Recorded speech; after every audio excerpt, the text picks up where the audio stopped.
Did you know that Sean Bean is refusing to be in movies where he dies now? Why? He's refusing to take roles where he doesn't make it through to the end of the movie. Why would you do that? That's what defines him. I don't know. Like, he said that he started to be a bit more discerning, picky, I guess, and that he got a script or something, and they said like, "Well, we're gonna kill you though," and he's like, "No, then I don't want it." And then they were like, "Can we do it properly?" I don't want it, you stupid bastard. No, you bastard. I'm not doing that. No, so it's like, well, why not, Sean? Because winter is coming. Anyway, so I think that they said, like, after he said no, they were like, well, can we, like, seriously harm you? And he was like, all right. You can be breathing at the end, but like, seriously you'll be on a incapacitated. respirator. Yeah. Basically in the same state that he was on the satellite dish at the end of GoldenEye. You mean before the thing collapses? Yeah, before the thing collapses on him, yeah. With his leg bent out of shape and everybody's like, how in the hell did he survive that? How is he not dead from that? Well, he might be okay. Well, not now. Not now. Yeah. So when we watched that movie, do you remember that I was like, what's happened to him? And you were like, he's broken his leg and his back and his neck and his arms and everything. And I was like, how do you know? And you were like, well, you can't see it in this 4:3 version, but in the widescreen version, you can see his legs bent out of shape. Yeah. And I was just like, how old were you? I was young. 4. Not 4, but I was young. And yeah. Oh, I wanted to recommend something to you if we've already gone off the rails. Yeah. Already. It's only been a few minutes. I've started watching a new show that I haven't seen before. It's been around for a couple of years. I've started watching Harley Quinn. Ah, right. The cartoon. And it's a very violent, very funny take on it. And it's a lot of like fart humor at times, but it's very well done. Right. It's one of those things that makes you go, I shouldn't laugh at that, but that's really funny. And some of the jokes are really well set up. And some of them are obvious, but you laugh anyway.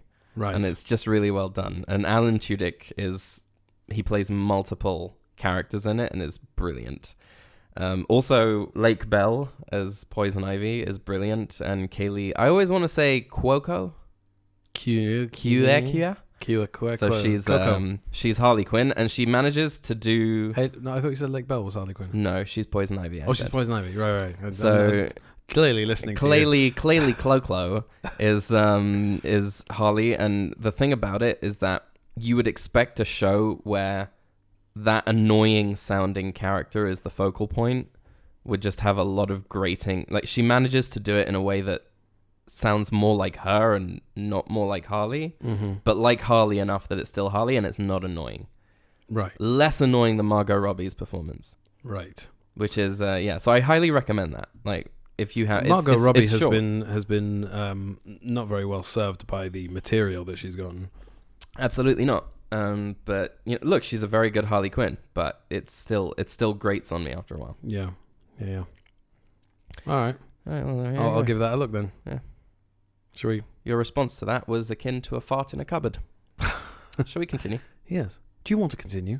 Of course I want to bloody continue. Let's have an episode. Bastard. Hey.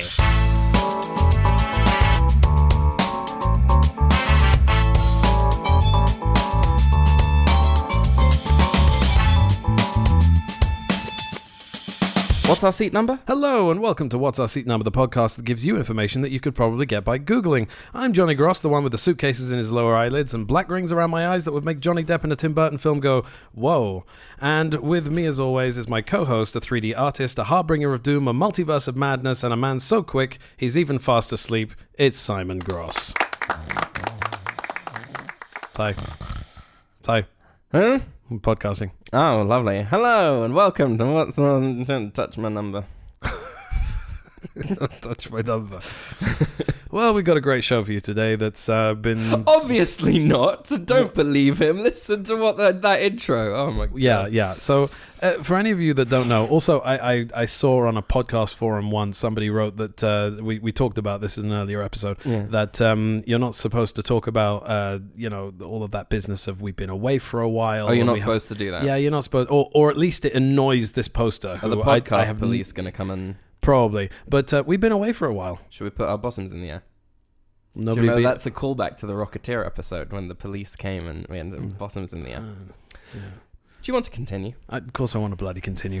Anyway, so this is the first episode that we've done for a while because we have children and it's been summer. Yeah. And work and stuff. They haven't been in their daycares. We haven't done any work. We haven't done podcasting. So we're back. Hello, we're back. Hello. Yeah. So should we go to the news desk? Do you always get the chilly, shivery things up your spine when Ray goes, "We're back" in Ghostbusters 2? I always get the but I shiver got it me just timbers. Yeah. No, yeah. Very good. This is movie news. Movie news. I don't know if you saw this. I haven't written, I'm not going to be reading anything. I've just got a few bullet points here because this has been thrown together like a bowl of poke bowl. Isn't it Pokeball? Is it Pokey? Like Pokemon. Like Pokemon, like a Pokeball. You don't say Pokemon? I don't say Pokemon. Yeah. So I'm not like the Americans who call it Pokemon, right? But I call it Pokemon. Gal Gadot. Gal Gadot. Gal. So I don't know if you've been. This is going well. I don't know if you've been on the intranets over the past couple of weeks. Yeah. But there's some really hair-raising shit out there. Well, I mean, yes, as has always been, but please, do be spec. Okay, so I will be spec. Sai just hit himself in the face with his own microphone, which, by the way, was not moving. He was the one moving. So we have. I think I can do this. This is ridiculous. Go on. Yeah. The intranets. Yeah, so there's a lot of really hair-raising shit out there, and as a parent of two very, very small children who are absolutely in love with Winnie the Pooh, I have to say that this was quite shocking. I've seen the images that came out a few months ago, but I watched the trailer for Winnie the Pooh, Blood and Honey, and it's the most depraved thing I've ever seen. How would you describe this to someone who hasn't seen it? Because my friend Pogo sent me the trailer for it. I'd already seen it, but he sent me the trailer, and it's just like, but now everybody's gonna watch this. Like everyone's gonna see it, like all over the world. What are they thinking? Yeah, it's like parents picking up the the DVD. I'm it's showing a my guy age. in a massive Winnie the Pooh outfit killing people. Would you say Piglet with tusks? Piglet with tusks. Yeah. I would say that it's like having your innocence fucked up the ass by Harvey Weinstein in front of your very eyes. No, I can't say that. I will cut this out. Again. Change. I would say that it's like having your innocence fucked up the ass by Harvey Weinstein. Couldn't get through it. Change. Yeah. No, it's I felt like my innocence was being rapade. Rapade. I can't say that either.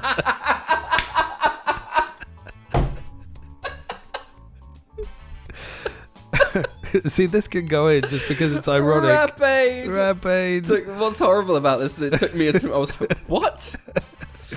Yeah, basically, it was horrendous. Some angry letters. Oh in my the mail. goodness, it was horrendous to watch. Basically, it doesn't look like it's particularly groundbreaking or anything. It's just like, let's see, what's gone into the public domain. Let's see what we can pervert for any of the innocents out there. I'm gonna watch it, of course. Yeah, but, me too. Yeah. Have you also, while we're talking about trailers, did you see the trailer for the new Pinocchio movie? Yes, I did. Yeah. What do you think about that? I mean, it's a little hard for me to give an opinion because it's a trailer. Of course. When the Sonic the Hedgehog trailer came out and it looked nothing like Sonic and everybody lost their minds. Yeah. I was very pleased. Loses their minds. Yes. I was very pleased when they released the second trailer, and it was much improved. Right.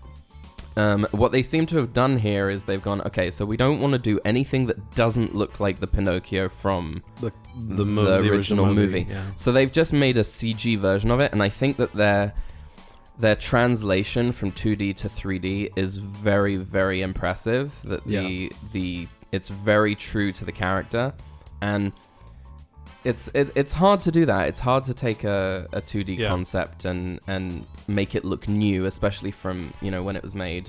That's pretty much what they've been doing with everything else as well. It's true, but look, I mean, very on brand. think about the change to the genie, right? Yeah. The genie did not look like the genie. The and lions. That's because the genie has to be humanoid, and you have to tailor it to the actor that's playing it. In the same way that the Hulk is going to look different every actor that plays the Hulk. It's true. However, they didn't need to make a really, really ripped Will Smith in order to make it look good, right? I mean, they could have made it look like Will Smith and kept the same sort of genie rotundness. Yeah, but he doesn't need to be rotund. He's not really rotund. He's just not defined. He's not exactly. Yeah. He's got a very he looks like he's strong, question marky kind of shape to him. Yeah, he looks like one of those like sort of circus strongmen that's like from exactly. the 50s or something. A bouncer. Yeah, who is considered in shape, but now would be fat. But obviously, if it's Will Smith, it's like there's a vanity element to it as well. Yeah. And also the lions didn't look like the lions, and there was there's a lot of issues with the translation from 2D to. So I'm actually really pleased that they did this, and Jiminy Cricket also looks really, really good. And from what I can see of the Fox and all that, like the things look good. I think because it was made in 1940. I reserve judgment. Yeah, because it was made in the early 40s, and it's very cartoony. So you've got a choice. You can either go more to the sort of realm of the real, or you can embrace it and go as cartoony as the cartoon is. Well, I think that's what they've done. There's a lot of adaptations of this story, and they're already doing a more sort of dark, gritty, real one with Guillermo del Toro's version. I'm really looking forward to that. Yeah, but the cool thing is that's just gonna like drop in my lap on Netflix. I like that. Yeah. Whereas like Disney, are they releasing it on Disney Plus? Or are they releasing it in the cinema? Know. They're probably releasing it on Disney Plus, but we don't have Disney Plus. I mean, here in this country we have Disney Plus, but I don't. So it's just nice that one day that Guillermo del Toro Pinocchio is just going to turn up. But at the same time, it kind of like loses something because you don't have the cinema experience. Yeah, I'm kind of missing that at the moment. The anticipation for the movie and it coming out and it being an event to go see it. It's kind of, it loses a lot of. Like I probably would have finished The Grey Man if it hadn't just been on Netflix. Yeah. Because I watched like 20 minutes of it and I had to go do something else and I wasn't particularly I'm blown away by it. Here's an interesting thing is that I'm putting off watching The Batman with Shosh. She hasn't seen it yet. She didn't get to see it in the cinema. And you need to put aside 3 hours for that. And it's a long movie, and she's like, well, we'll watch it over several nights. And I said, no, we're not doing that. Yeah, it's got to be one sitting. It's a really good adaptation of Batman. It's really good, and I want to enjoy it with you, and I want to sit down with you. And she said, how is that ever going to happen? And I said, eventually, the kid will sleep through the night, and then we'll watch the movie, and you know what? Right afterwards, we'll watch the sequel, because that's when it's going to come out. Oh, dear Lord. Thrush. No, they never sleep through the night. Neither of them have been sleeping through the night. My eldest can sleep through anything, almost. When he's not ill, like, you can drop a building on him. The youngest screams. It's like my eardrums are going to explode. And, the other night he was saying to me, the eldest was saying to me, I can't fall asleep like this. He's screaming, take him out. And I was like, you're right. And then he fell asleep. How do you think I feel, mate? He fell asleep 10 minutes later, and then I took the little one in and he started screaming again. You couldn't wake him up if you put him right next to his ears, and I tried. So my eldest is like that as well, but and I don't want to rain on your parade, but wait for the night terrors. When the night terrors start, the thing is that he's not awake. Technically, he's asleep. But nobody else is. Asleep. Moving on. What else you got? I was just reading worthy news source BuzzFeed. When it's BuzzFeed, maybe don't tell people that that's where you got it from. Yeah. So I was browsing TMZ this morning, and That's better. Yeah, go on. Yeah, that's much better. Well, yes, I got this from The Guardian, you see. From the White House press room. To be honest, I think The Guardian did report on this. Have you been following all of this Don't Worry Darling hullabaloo? Yeah. What the hell is going on there? I have not seen such a shit show surrounding the release of a film. So this is the thing. Since Noah. This is what I what? I don't know. There was nothing in the press, but just the whole thing that was going on with the VFX houses there, and the whole story behind the scenes, and that it was like really messy, and you know. So I mean, this is not a hot take or anything, because I'm sure this has been talked about, and I think I have read that it's been talked about as well. Oh, you know what? Here, let's go back. Yeah. I haven't seen such a hullabaloo online since the Amber Heard Johnny Depp trial from all those years ago. Really? I don't remember that. Oh. Yes. Continue. Yeah. We can laugh about it now. So this isn't a hot take exactly, because I've definitely read comments about this and whatever, but this is not a movie that would normally get a lot of publicity. It's not a Marvel movie. It's not a Disney movie. It's not a, what other things are out? Marvel and Disney, that's basically all there is. It's not Michael Flatley making his action star debut. It's not Michael Flatley. No, but I think a real thing, by the way. Look for Michael Flatley Blackbird trailer. It is so stupid. This is a real thing. Look for Michael Flatley's Blackbird, right? And watch the trailer. Tell us what you think in the Facebooks, right? It's just, to me, it was farcical. But I haven't. I'm sure that the movie itself is going to be amazing. I think it's going to be amazing. But please continue. Yeah, search up Mark Commode reviewing that film. That's a source of hilarity right there. But anyway, so what I'm saying is that it's not a movie that would normally get a lot of publicity. I'm talking about Don't Worry Darling now, because we talked about Blackbird. Mm-hmm. But yeah, Don't Worry Darling is not a movie that would necessarily get a lot of publicity. So I'm guessing that a lot of this controversy and stuff is sort of on purpose. I think it is on purpose. They let slip that they said at the beginning that the sex scenes between Harry Styles and Florence. How do you say her second name? Florence Pugh. Okay, so it's not Pugh. No, because she said a thing in an interview I saw that she said something about like people sometimes come up to her and go like pew pew pew. Oh dear. So, yeah. Why do you do that thing when you're fighting? With the hair. So, speaking of which, yeah. That's on brand for today. Yeah. So they made a big hullabaloo about it, and in one of the sort of press review things that I read about it yesterday, I think there's like one scene or two scenes, but there's no sex scenes. Like there's like going down on her scenes. Do you remember that? Do you remember that movie Deep Water? That came out a few months ago with Ben Affleck and Ana de Armas. Ana de Armas. So same thing. They made a big deal out of sex scenes, and I was just thinking like. Did you watch the movie? I watched the movie. Was it good? I watched the movie because I like Ana de Armas and Ben Affleck, and I also like Adrian Lin, but it was awful. It was like hilarious. It was really funny, unintentionally so. I think that whoever's working in the publicity department in Hollywood needs to wake up and realize that anybody that wants that kind of thing can get more of it and more explicit by the click of a button. Movie news. I have a very special game for you, and it's called Stop. Hey, what's that sound? Basically, what I'm doing is I'm playing you a snippet of a movie. Now, it could be anything. It could be somebody coughing. It could be somebody going, and you have to guess what movie it's from. Now, these are sounds that we know, okay? This is not just like random shit that I've cut out of a film. It's things that have some kind of meaning for us, and I'm fairly certain that you're going to get most of them. Definitely the first one, which I made easy on purpose. So here is your first sound. Okay, so that's Indiana Jones standing on top of the cliff above the Nazis carrying the Ark. He's got the bazooka out, and he's the rocket launcher. He's like, oh, we love that. Okay, great.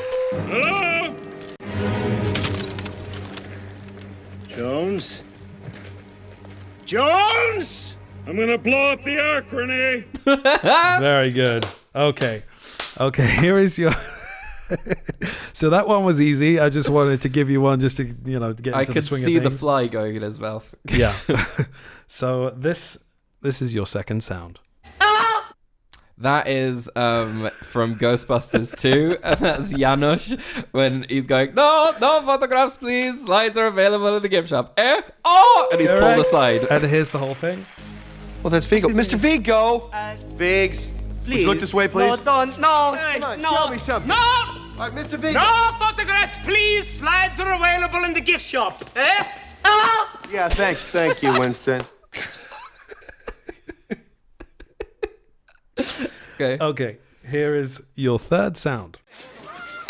Ow! That is from Roger Rabbit. That's when when you're getting these too easily. Eddie Damn Valiant picks up the hand buzzer from the floor. Judge Doom takes his cane and like sticks it on the hand buzzer in his hand, and he hurts him. He goes, "Ow! Ow!"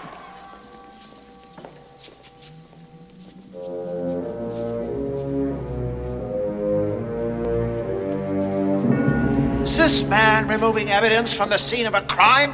No, Judge Doom. Valiant here was just picking it up Weren't for you, you. Eddie?" Weren't you, Eddie? Okay, so that was number 3. Number 4. Number 4, you're going to get this one as well. I feel like I made it too easy. I'm going to have to No. This is the right amount of hard. Okay.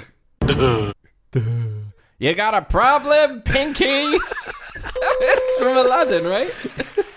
You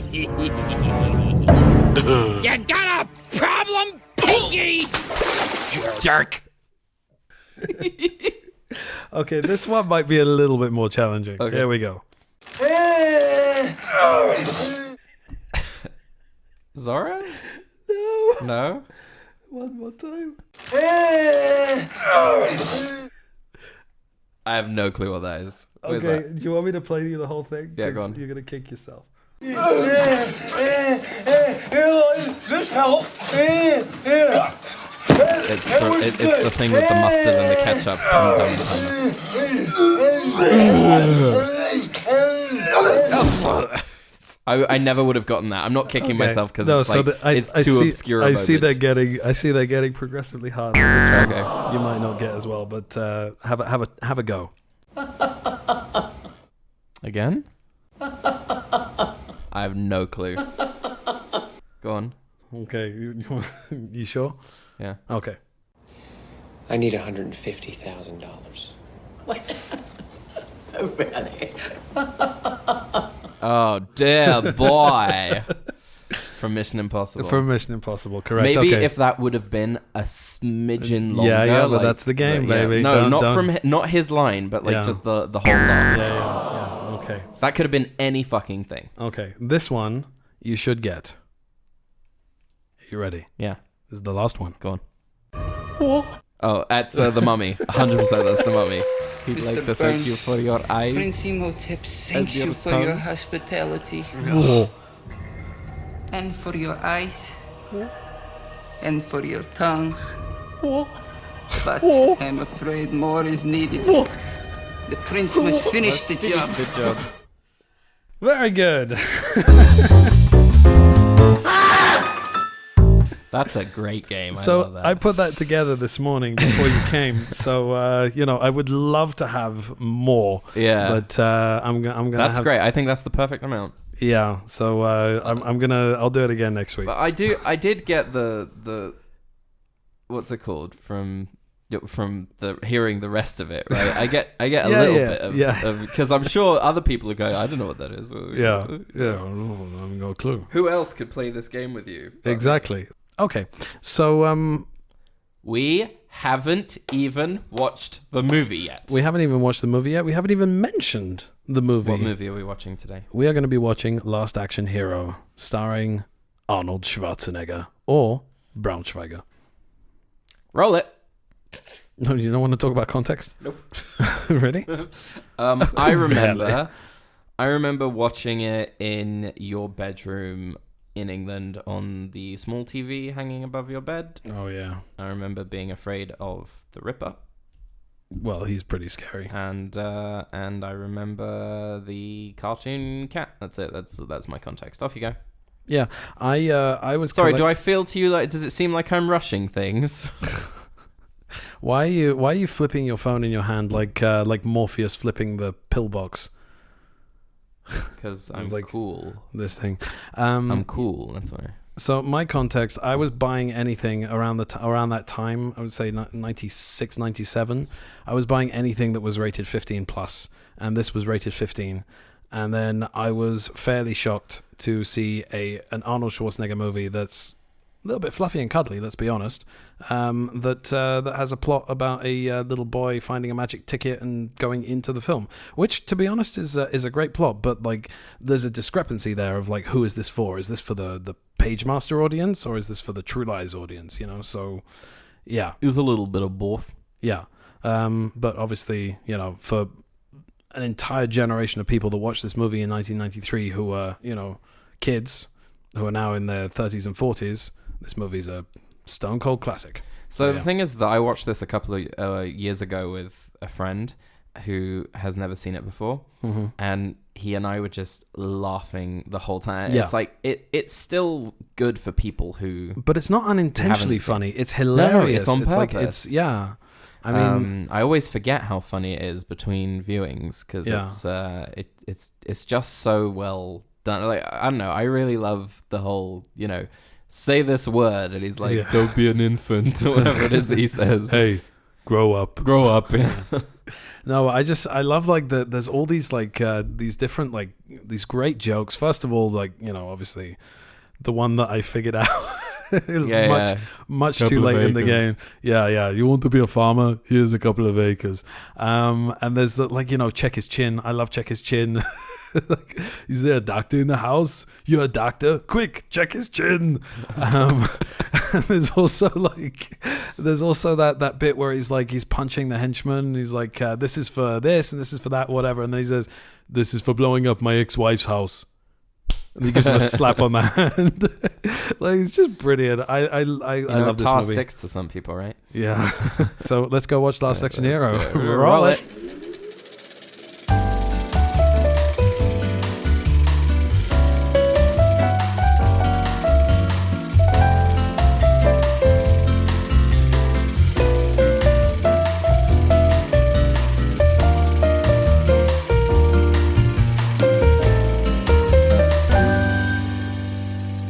It's working again. There in the arm. The posing, your poser. Yeah. So, Last Action Hero. Thoughts? It's again, like I said before, it's like funnier than I remembered. Like every time, it's always funny. The thing with the funeral scene is just so funny, with Benedict pulling the guy's finger, and it's like, yeah, elephant. So, for context here, in the movie within the movie, there is a funeral for a mobster named Leo the Fart. The idea is that they killed him specifically so that they could stuff him with nerve gas, Yeah. and so that he could bear scares one last time.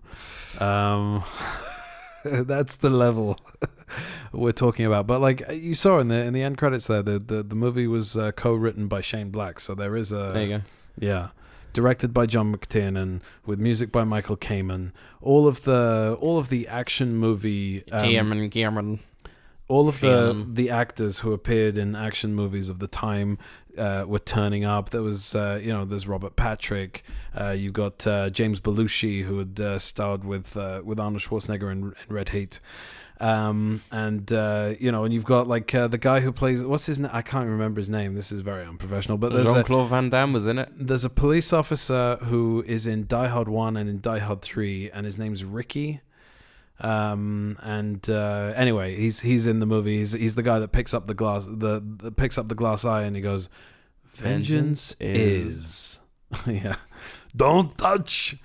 Yeah. So I really enjoy this movie. It's a lot of fun. I did have a couple of thoughts. All right, go on. That like a couple of like logistical issues that I had there at the end. I'd like to preface this by saying that none of this shit matters at all. But yeah, so a couple of logic issues. First of all, how does the movie world work when the movie isn't playing? Right. That's something that I've thought about like a lot when watching this movie. But also like there's an inconsistency in death. First of all, death comes out of the seventh seal, so shouldn't he be speaking Swedish? And secondly, maybe it's a English dub of the movie. I don't think that exists. It might actually. I don't know. Secondly, why is death the death of the real world? You know, why does he know Danny Madigan? Why does he have like I don't do fiction? He's the death of the movie world. He comes out of a movie. So there's a couple of things to chew on there. Yeah, just a thought. I noticed that Michael Kamen has two different music styles that kind of mix by the end. So you've got the music style of the movie world and the music style of the real world, which are very, very starkly different, and they kind of come together by the end. He's responsible for the Die Hard sound and the Lethal Weapon sound. You can hear like a couple of musical cues from Die Hard in there. And like as a sort of reference, and there's also like a Lethal Weapon reference with the saxophone where the cop says 3 days to retirement, and he goes yeah, so really cool. Michael Kamen obviously did one of my favorite Bond scores, License to Kill. So it's really cool that this movie was I think it was one of those movies on the blacklist. You know that of scripts that are really hot and they do the rounds and that nobody can come to a deal, and it's really cool that this movie found the talent that it found. Obviously that Schwarzenegger ended up in it and producing it. Obviously that McTiernan ended up directing it. Is a veteran of Die Hard and Predator. And various other things. He brings an authenticity to it, which is one of the things I really appreciate about the movie is that it's a satire, it's a spoof satire kind of thing. It's very, very funny, but a lot of the action they're doing for real, in the same way that they would have done if they were making a straight action movie. If they were actually making Jack Slater. Yeah, and the interesting thing is like similarly to Scary Movie, which is a parody of Soda. Oh, that was a good one. Where are you? No, I was just like I was in awe of that psst. Okay, 1, 2, 3. No, you're ruined it now. Keep talking on. So you see a lot of those ridiculous stunts and inconsistencies in logic. Like for example, when the van flies through the air and just like randomly blows up. It's like But the thing is that in a similar way to Scary Movie, which was a spoof of a satire. You know, the ridiculousness of this movie is not that far off from the ridiculousness of the action movies of the time. Yeah, and I think that there was definitely a disconnect there with like I said before, the Page Master audience, which is the kids that enjoy like watching those kinds of fantasy movies, and I choose the Page Master because obviously characters going into fiction.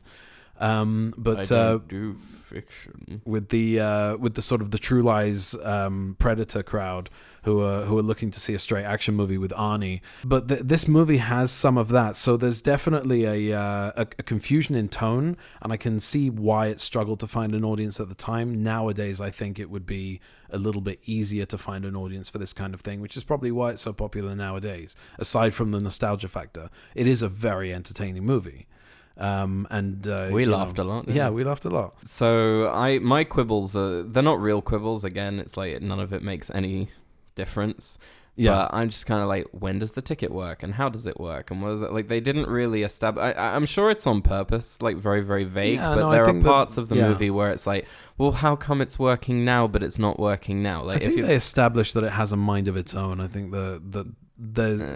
it's kind of look, the whole Houdini thing as well, like the Houdini magic ticket, all of it is a Deus Ex Machina, just to exactly, just to get Danny from the real world into the movie world and Slater from the movie world into the real world. So it's definitely a one of those sort of MacGuffins that doesn't make any sense and doesn't really need to. It doesn't need to. It's just something that bugged me this time. Yeah. We're not doing VFX madness whatnot today, because it's all opticals, and I think ILM handled it, but I we'll go into trivia. There's not a lot of stuff there. I guess I'll just sort of say in my notes now what I noticed about it. And we'll skip that segment today. But it's there's a lot of sort of like janky blue screen stuff. There's this one shot where Slater jumps off his balcony, and it's very slow motion, and it's like you can see the sort of seams around him. It's really not even on the level of like, you know, his outline. It's like you can see this like weird banding, like they haven't cleaned it up properly. Right. And blue screen, we're not talking about like CGI or something. It's not like it's blue screen. It's not. Yeah. Look, first of all, we're talking weird shots with the bike thing. Yeah. Look, first of all, we're talking about 1993. So if you look at Jurassic Park, while it's extremely it still holds up today. If you look at those shots, like for example, I think of like Blu-ray remasters and 4K remasters as like, people complain about being able to see the issues with the effects and whatever. I love that kind of thing because all it's really doing is showing you the print more clearly. So you can see the outlines, and you can say, I don't really require all of that stuff to be cleaned up because it's part of it. And I feel like cleaning that up would be sort of revisionist. I'm not saying clean it up. No. But I can only I sort of comment on what I see, like when no, but what I'm saying is that so coming back to that, when you look at the 4K remaster of Jurassic Park, you can definitely now see the difference between the effect shots, which are very soft and somewhat blurry, and obviously the grain field like gets chunkier, and you can see where film has been sort of like laid on top of itself, in different layers, and that the sort of it's been run through like several times, and the generational quality goes down. So in this case, this movie hasn't been cleaned up and it hasn't been given a remaster. We watched the Sony Blu-ray. And hopefully I'll be able to see the 4K at some point and tell you if there's any difference. But all of that stuff has been left sort of as is, in the condition that it is on whatever old print that they used in order to transfer it. So I'm not sure how much of that is sort of the effects and how much of that is print quality. But yeah, there's definitely, look, 1993, those were the methods. Even when they changed over to digital, and they started to use like CGI for a lot of that stuff. All of this stuff is opticals, and it's like film laid on top of film and run through the printer. There's a lot of, we pointed this out, that a lot of the explosions are badly composited, and it's on purpose, and they judder. Yeah. They move around a bit. Like it's very, especially noticeable in the Hamlet short that they do, which I said to you when we were watching this, I said, nowadays if they were to make this movie within a movie, like what they did with Watchmen, where they had the the cartoon, the comic book that the guy is reading inside the comic book, so and they had like a whole Gerard Butler narrated cartoon that they made, which was available to watch on the DVD.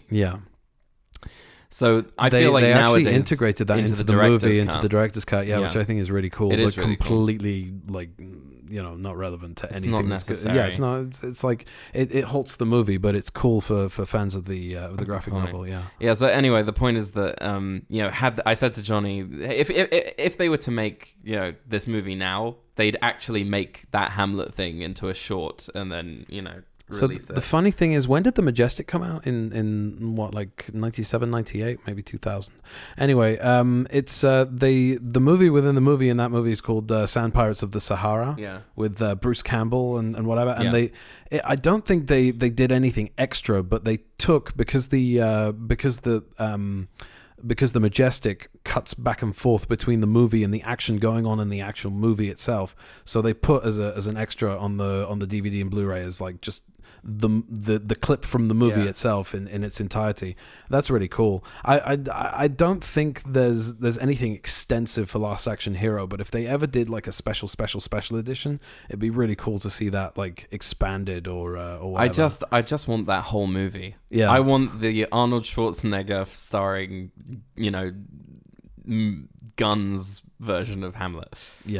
I just love the splashes of color that you get in there. Like it's all very sort of blue. Yeah. And then he sort of tokes on the cigar, and you see that like glow red. It's a really, it's not a new effect, but it's a very cool. No, it's really cool. It's just really stylized and stylistic and stylish and all things that begin with style. So this is the thing, and I think I've talked to you about this when we talked about Who Framed Roger Rabbit. But I love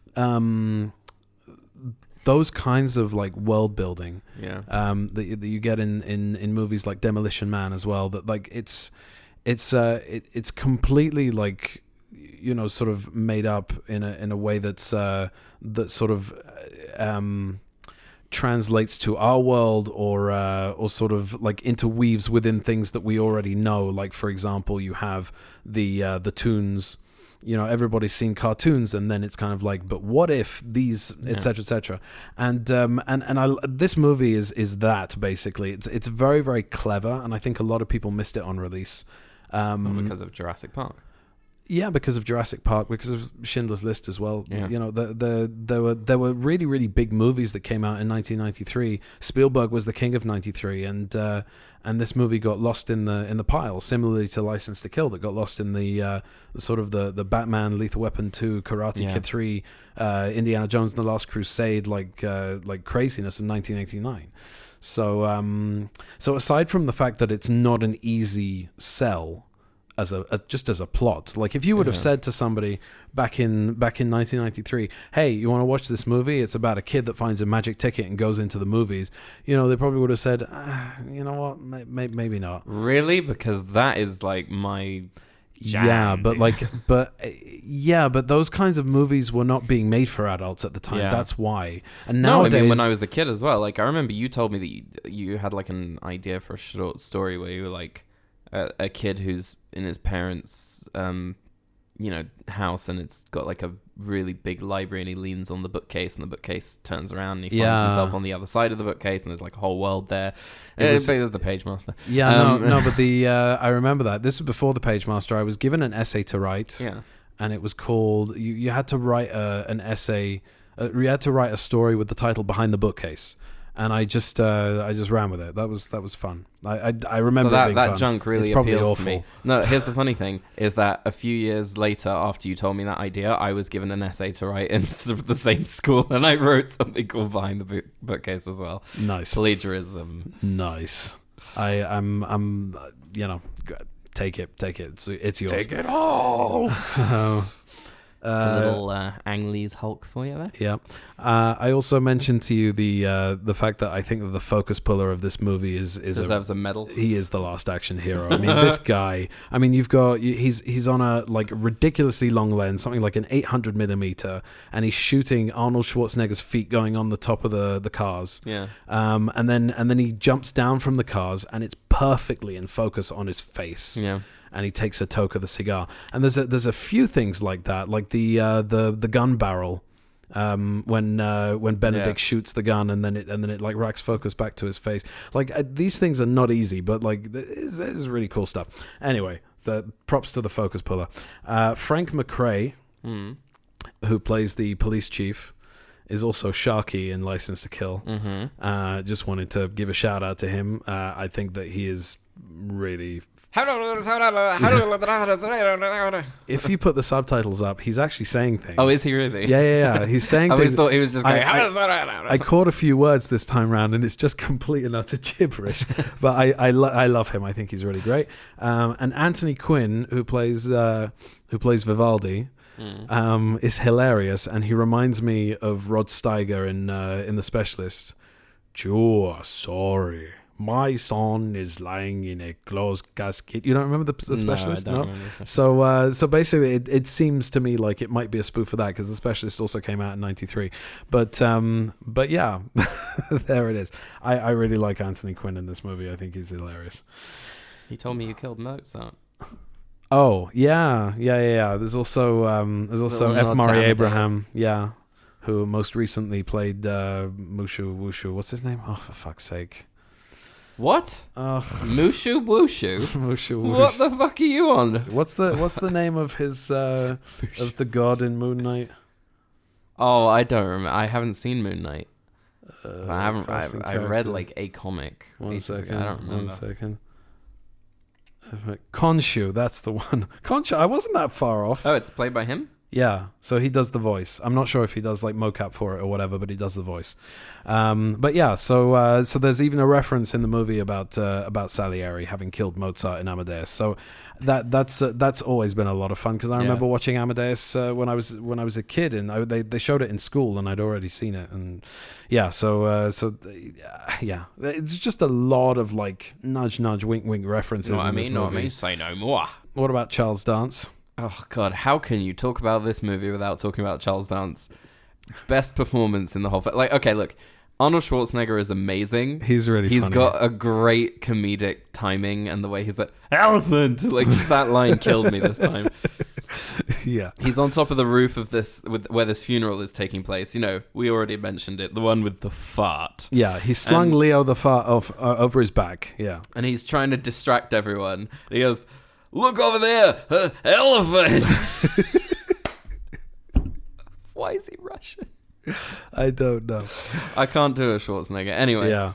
So that really cracked me up. But Charles Dance is just so good in everything that he's in. Is there a single thing that he's in that he's not good in? I don't think so.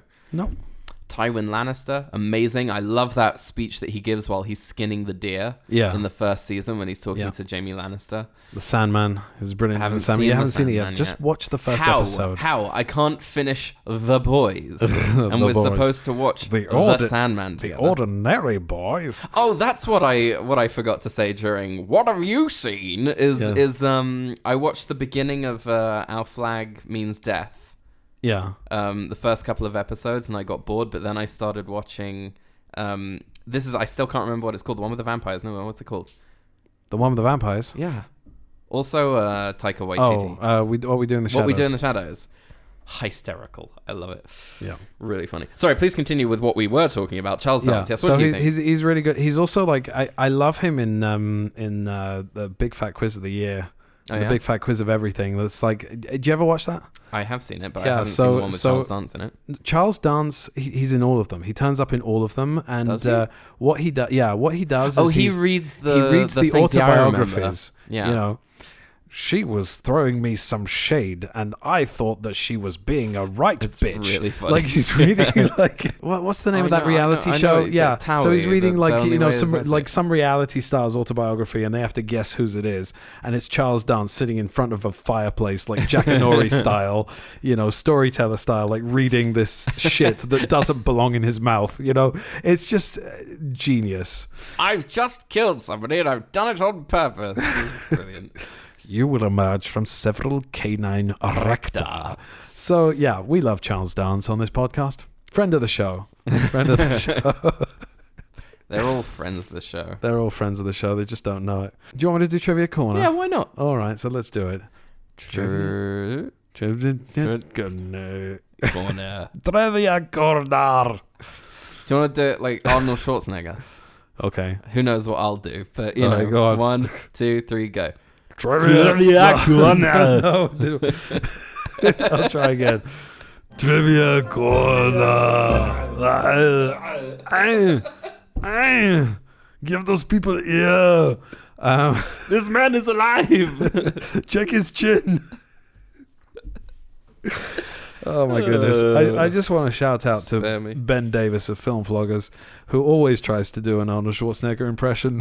And let's put it that way. No need to put down the floggers. Oh, no. Don't put down the flog. Don't put down the floggers. Yeah. Tell your friends about the flog. Yeah, absolutely. Anyway. A flogging. I have a question for you, Ben Davis, if you're listening to this. We're coming up to October. Is there going to be a Floggoween this year? Please tell me there is, because it was very, very entertaining last year. Okay, Trivia Corner. You're going to have to tag him now. Yeah, well. So, Demolition Man connection here. So both movies came out in 1993. Right. If you remember, Arnold Schwarzenegger and Austin O'Brien, the kid playing Danny Madigan, walk into a Blockbuster Video. Yeah. For anybody that doesn't know, kids, Blockbuster Video is where we used to rent films that were on VHS tapes, which you used to have to put in a VCR machine. Okay, let me explain. So basically, tape is never mind. It's like a brick. So Danny goes into the Blockbuster to try and prove to Jack Slater that it is in fact a movie, and he says, "Look, you were in Terminator 2," and there's a big poster, sort of stand-up cardboard thing, with Sylvester Stallone on the cover of Terminator 2 instead of Arnold Schwarzenegger. And in Demolition Man, there's a whole conversation with Sandra Bullock where they're talking about Arnold Schwarzenegger having been president. They kind of did a couple of digs at each other that year, which was nice. Arnold Schwarzenegger thought the script was one of the best he'd ever read. He especially liked all of the elements of comedy, action, drama, and satire in it. So basically, the whole thing, all of it, yeah. Yeah, which I wouldn't be surprised. That you got people like Zach Penn and Shane Black in the credits as having written the script. Yeah, and it's is also a movie that's basically a send up of him. Like it's an homage to how awesome he is. So I mean, I'm not sure actually. Like, was it in a different sort of form before he came on board, or was he on board from the beginning? I'm not sure that he was. Wasn't it written for him? I'm not sure. Or did it just say insert famous movie star's name here? It could have been. It could because the character's Jack Slater, and it could have been played by anybody, really, if you think about it. I mean, it couldn't have been played by anybody. I'm talking about Well, that sort of seems like the sort of question that you'd want answered before you go on to record a podcast. I didn't have any time. This what I'm doing now has been thrown together. All right, go on. Like a wok. Stuff that you put in a wok. Stir fry. That's the one. Words. Charles Dance said in interviews that after being told that he had won a part turned down by Alan Rickman because of the salary, he wore a t-shirt on set which read, "I'm cheaper than Alan Rickman." Tim Curry was also considered for the role of Benedict. Also would have been good. Yeah.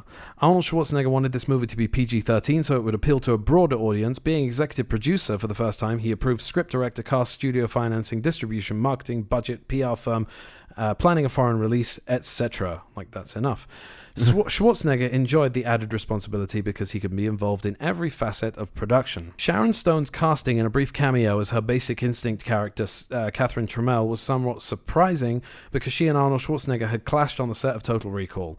She was reluctant to do the cameo, but did it as a favor to Schwarzenegger, who reminded her that Total Recall had helped her career. How did that conversation go? "I made you what you are. You can't be with me on the set of Last Action Hero." That just makes that cameo feel not nice now. Yeah.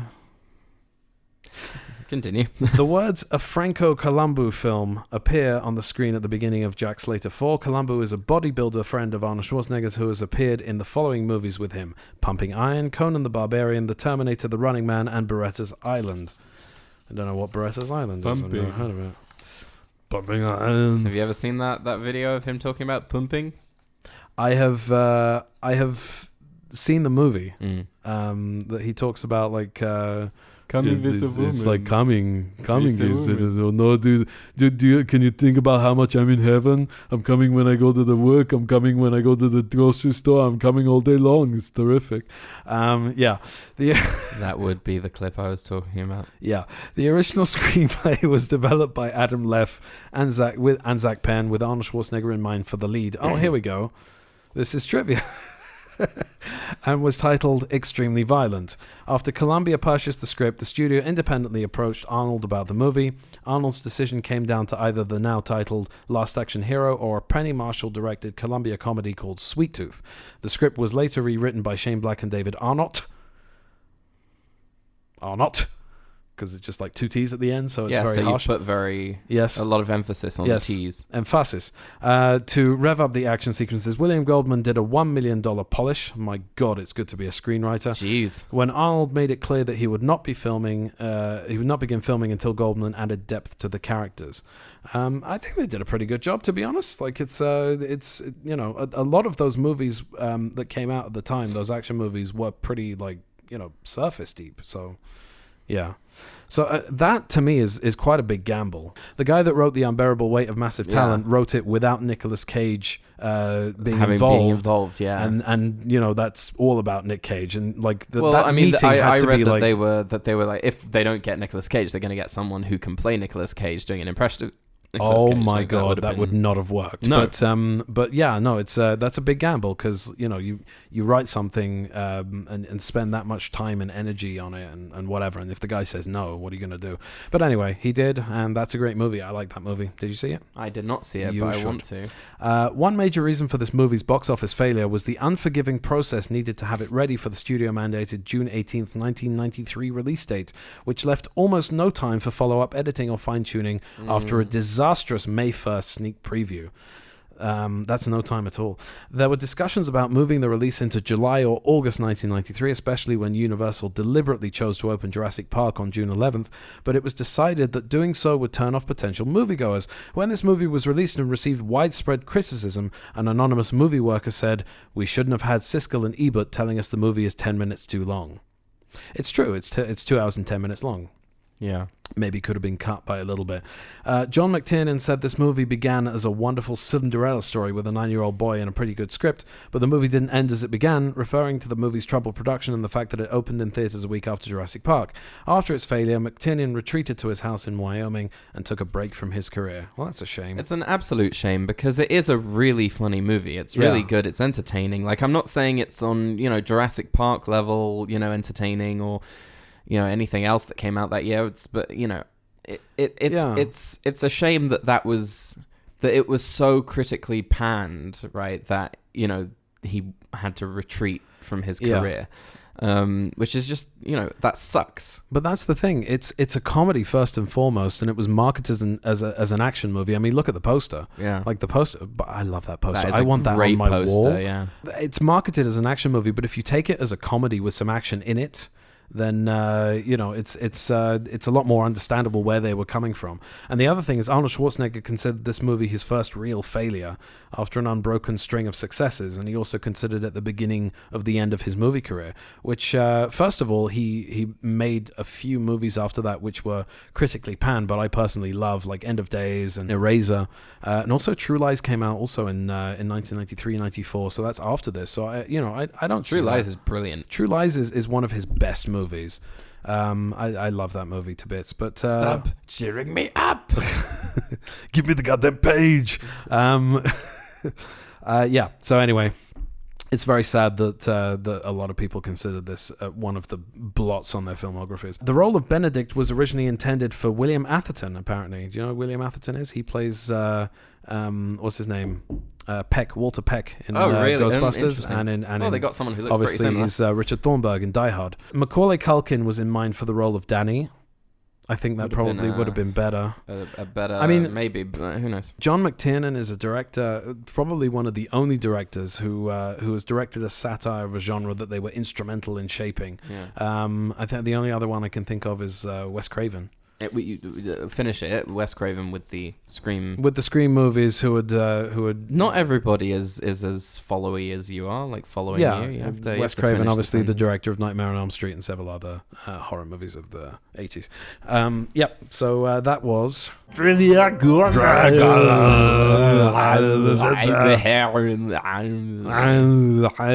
not even Schwarzenegger saying that. We have to explain, because this is again another one of those things that we exaggerate. Yes, no, it's Florence Pugh. It's Florence Pew Pew. That she in Black Widow, and I didn't realize this. What you said to me, like, did you like the thing where she's like her Arnold Schwarzenegger impression? I'm like, I don't know what you're talking about, and I hated Black Widow. I probably was not watching it as closely as you were. Yeah. And you know, so I looked up on YouTube, and she actually does that. She goes, "Why do you do that when you're fighting? You know, with the hair and the arm and she's doing like the hero pose, right? You're a poser." And it just gets worse and worse the more we do it. So now it's the hair and the arm. Yeah, the arm. Yeah.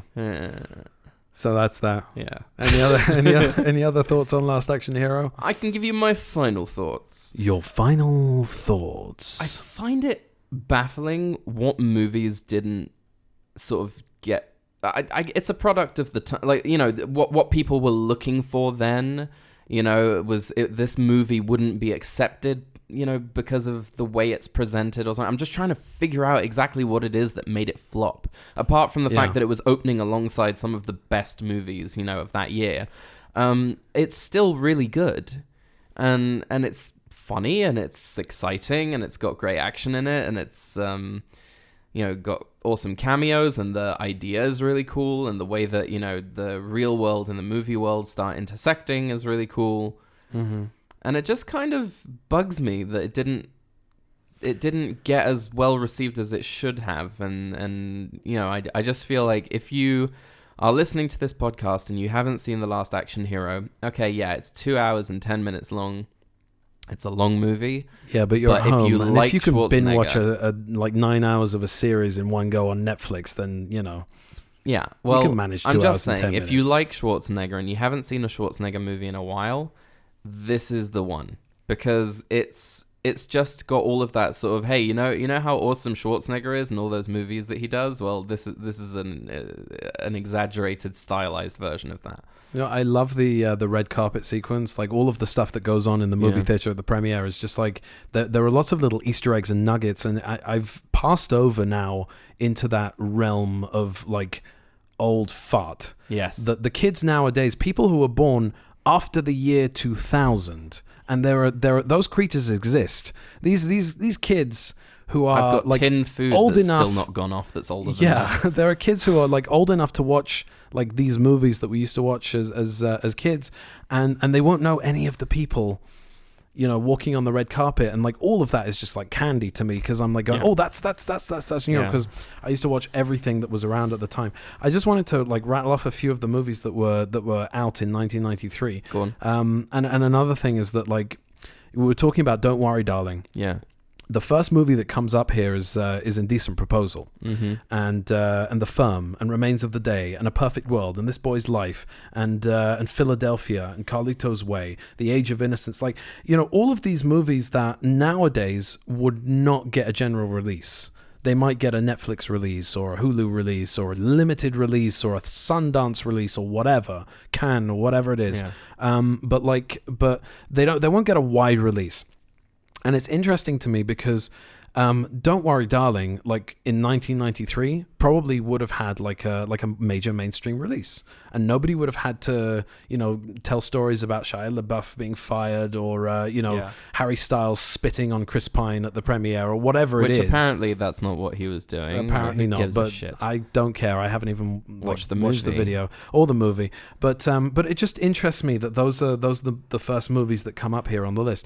Free Willy came out that year. Hocus Pocus, Nightmare Before Christmas, Addams Family Values, Schindler's List, as I said, Mrs. Doubtfire, Groundhog Day. Wow, a lot of movies came out that year. Geez. Coneheads, Leprechaun, which was Jennifer Aniston's first movie, Cliffhanger, Homeward Bound, The Incredible Journey. We're starting to scrape the bottom of it. No, Sleepless in Seattle, Hard Target, The Pelican Brief, Malice, Hot Shots Part 2, The Sandlot, which is a big movie that in the States that we didn't really get in the UK, but it's something that people seem to love there. California, with a K, Grumpy Old Men, Benny and June, Nowhere to Run with Jean-Claude Van Damme, The Three Musketeers, the Disney version of The Three Musketeers, In the Line of Fire, Demolition Man. Like, this movie was So I Married an Axe Murderer, Rising Sun, 6 Degrees of Separation, which was Will Smith's debut. Move! Yeah, and Jurassic Park ruled that year. Yeah. So you know, there were a lot of really successful movies, and it's a real shame that this movie got overshadowed by those. Yeah. But yeah, it's just interesting to look at the landscape of what a year of movies was back then and what it is now. Crazy. That, like, you know, you have to kind of seek out movies that aren't big action blockbusters. Anyway, I just wanted to sort of give your mother a kiss or I'll kick your teeth in. Oh, So I Married an Axe. Let's do that one. Let's do that one. Yeah. Here's a problem. What's the problem? We don't have time. No, I'm always quoting that now because of my youngest. Look at the size of that boy's head. It's got its own gravitational pull. So Sai sent me a video. I'm talking to the listeners now. Hey, listener. Hey there. How you doing? You're looking right. You're looking right. Hey, hi Philippa. How you doing? For God's sake. Is she listening? No, not anymore, probably. Why not? Well, Don't she'll know. listen now. Well, if she I will tag now. her. Yeah. Oh, yeah. So, yeah, anyway. So I'm talking to you, listener. Sai sent me a video that he had taken with his phone of his young son, who is 3 years old, 3.5, quoting Pinky and the Brain flawlessly, even like with the voice. What are we doing tonight, babe? No, but that's just how he sounds. He sounds like Pinky. Right. What I can see is that you're using your influence for evil. For good. Well, it Are you depends on kidding your me? on your point he's of walking view. down the street and he just goes, "You want to sing Pinky and the Brain?" And I'm like, "Yes, I want to sing Pinky and the Brain." And then he goes, "From the beginning with the talking bit." And I'm like, "Okay." I'm like, You be Pinky and I'll be Brain, and go on. And he goes, "Gee, what you want to do tonight, Brain?" So it's so cute. So the funny thing is that my wife, who shocks and surprises me sometimes, like sometimes I laugh like out loud at a joke that she's made, and she gets really excited. Like I made a funny, like she's a funny lady. Yeah. So she said to me once, I don't know what it was. Like she said okie dokie, and then she followed it up with okie dokie, Dr. Jones, hold on to your potatoes. and I was like, and she said it so many times now that my kid, my eldest, goes, No. okie dokie, Dr. Jones, hold on to potatoes. Oh dear. So yeah, that's fun. I enjoy that stuff. We have fun on What's Us Eating. We have fun, yes, we do. This is the end of our episode of Last Action Hero. I would like to thank you for joining us after all this time. And we will be back, hopefully. You don't have to do the singing. I know. Ewan. We will be back, hopefully, a little bit sooner than last time. At least by 2023. Yeah. I would like to point out that today is the 7th of September, Wednesday the 7th of September. I'm holding up a newspaper. Okay. That was dark. Oh, that's dark. That's a little bit dark. That's pretty dark, So yeah. At this point, you will have had to stop the music so that we just like... Yeah. Whoa. Dude. Now run it again. So I just wanted to let you know that it's very possible that we won't see this for a few days. Right, yeah. Sorry, hear it, because well, you see it in your feed, but you hear it on the. Never mind. Will you let the people go, please? do They want to go and do their knitting or whatever it is that they've got to do. We're having a wank in the corner. Why can't they do that while listening? Well, yeah. Why aren't Both. you wanking in the corner while Or listening? knitting. Your mother listens to this podcast. You know that. Fantastic, yeah, she Please does, don't doesn't wank she? in the corner while listening to us. Are you talking to our mother now? No. The people, the listeners, the knitting. listeners. Please don't knit while listening to this podcast. No, you might Mummy, end up you knit and everyone else can wank. No, What? No. That went off the rails. Will you just play us out? Bye.